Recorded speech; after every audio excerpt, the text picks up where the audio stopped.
توبہ کا دروازہ تو موت تک کھلا ہوا ہے.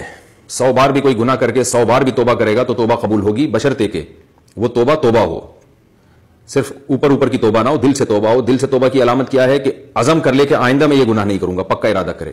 اور جو ماضی میں گناہ ہو چکے ہیں ان پر ندامت ہو، اس کو خوشی نہ ہو کہ اچھا ہوا چلو اتنے تو مزے اڑا لیے میں نے، ندامت ہو. اور تیسری چیز آئندہ اللہ سے ایگریمنٹ کرے، دل سے عزم کرے کہ آئندہ نہیں کروں گا. ان 3 شرطوں کے ساتھ جو اللہ سے توبہ کرے گا، معافی مانگے گا، تو قرآن مجید میں اللہ تعالیٰ کا ارشاد ہے کوئی گناہ کر لے یا کسی طرح اپنی جان پہ ظلم کر بیٹھے، یعنی اللہ کی نافرمانی جب انسان کرتا ہے تو اپنی جان ہی پہ ظلم ہوتا ہے، اس کے بعد وہ اللہ سے توبہ کرے گا، معافی مانگے گا، تو اللہ کو غفور بھی پائے گا اور رحیم بھی پائے گا. یعنی اللہ صرف یہ نہیں کہ گناہ معاف کرے گا بلکہ اس پر رحم بھی کرے گا اللہ تعالیٰ.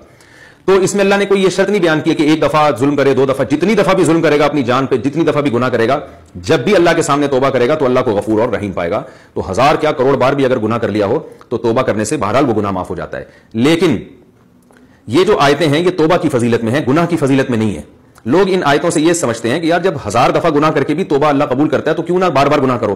تو گناہ کرنے کی اجازت بہرحال نہیں ہے. آپ نے جب اللہ سے ایگریمنٹ کیا کہ میں دوبارہ اللہ گناہ نہیں کروں گا اور اس بیس پہ آپ نے توبہ کی، پھر جب آپ دوبارہ گناہ کریں گے نا تو یہ ایک گناہ ڈبل ہو جاتا ہے. ڈبل اس لیے کہ ایک تو یہ جرم ہے، دوسرا اس لیے کہ آپ نے اللہ سے جو ایگریمنٹ کیا تھا آپ اس ایگریمنٹ کو بھی توڑ رہے ہیں. تو اس سے خوف کھانا چاہیے، اللہ کے عذاب سے ڈرنا چاہیے کہ ایسا نہ ہو کہ توبہ کی توفیق سے پہلے ہی آپ پر اللہ کا عذاب آ جائے اور بہت بڑا عذاب آ جائے کہ تو نے مجھ سے کیے ہوئے ایگریمنٹ کو بھی توڑا ہے اور تو نے گناہ بھی کیا ہے. تو عذاب آتے دیر نہیں لگتی بعض دفعہ. تو عذاب میں یہ بھی ہوتا ہے کہ بعض دفعہ اچانک اللہ کا آسمانی عذاب آ جاتا ہے، کوئی بیماری لگ گئی اللہ نے فوراً آپ کو اٹھا لیا اور توبہ کی مہلت ہی نہیں ملی. اور بعض دفعہ یہ بھی ہوتا ہے کہ توبہ کی توفیق بھی سلب ہو جاتی ہے.